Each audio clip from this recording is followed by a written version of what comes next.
তার ফেসবুক স্ট্যাটাসে লিখছিল যে আমাকে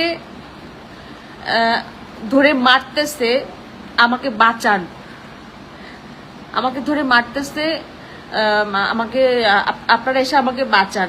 তো এইটা ছিল, ও লিখতেছিল, ও ছিল হচ্ছে লিভিং রুমে, আমি ছিলাম বেডরুমে দরজা লাগে, কারণ ও সিনকেট গুলো করতেছিল, মদ খাচ্ছিল, দরজা ধাক্কাধাক্কি করতেছিল।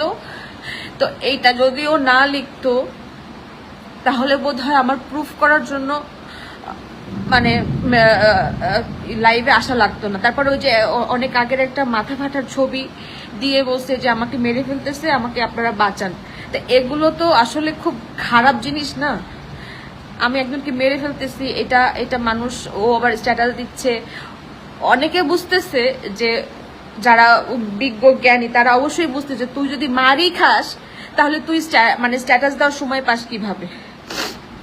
আর যারা বুঝে নাই তারা আমাকে ফোন দিচ্ছে বা ভুল বুঝতেছে, বাজে কমেন্ট করতেছে। এজন্য আমার তখন সেন্স কাজ করে নাই যে আমার মানে এটা রিভিল করা উচিত, আমার সাংসারিক বিষয়টা রিভিল করা উচিত হচ্ছে কিনা। তো আমি লাইভে গেছি জাস্ট দেখানোর জন্য যে আসলে কিছুই আমি করি নাই, ওর কোথাও কাটে নাই, ওকে কেউ ফাটায় নাই, কেউ মারে নাই। ও অযথা মদ খেয়ে মাতলামো করে স্ট্যাটাস দিছে। এতটুকু বলে আমি লাইভটা শেষ করতে পারতাম। পরে আমি 41 মিনিট বা 47 মিনিট আমি হয়তো বা অনেক কথা বলছি, আমার রাগে ক্ষোভে অনেক কথা বলছি। এইটা আমার ঠিক হয় নাই, এটা হয়তো বা আমার ঠিক হয় নাই। এটার জন্য অনেকে ভুল বুঝে, আমার হাজবেন্ডও আমাকে ভুল বুঝছে, কিন্তু আমি আসলে নিজেকে কন্ট্রোল করতে পারি নাই। ভাবছিলাম এরকম হয়তো বা কখনোই আর আমার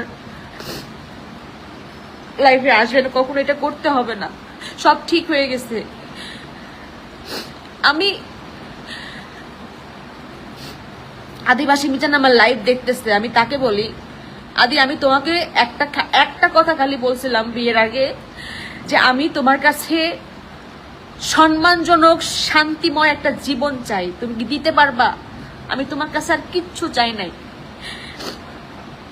আমার আমার আমার গর্ভে তোমার সন্তান, আমি নিশ্চয় মিথ্যা বলতেছি না, তুমি খুব ভালো করে জানো। না তুমি আমাকে সম্মান দিছো, না তুমি আমাকে শান্তি দিছো।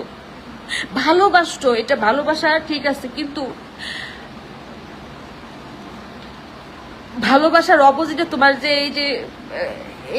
এই মানে কি বলবো আর কি, তোমার যে খামখেয়ালিপনা, তোমার যদি খামখেয়ালিপনাই করতে ইচ্ছা করে তাহলে তুমি বিয়ে করছিলা কেন?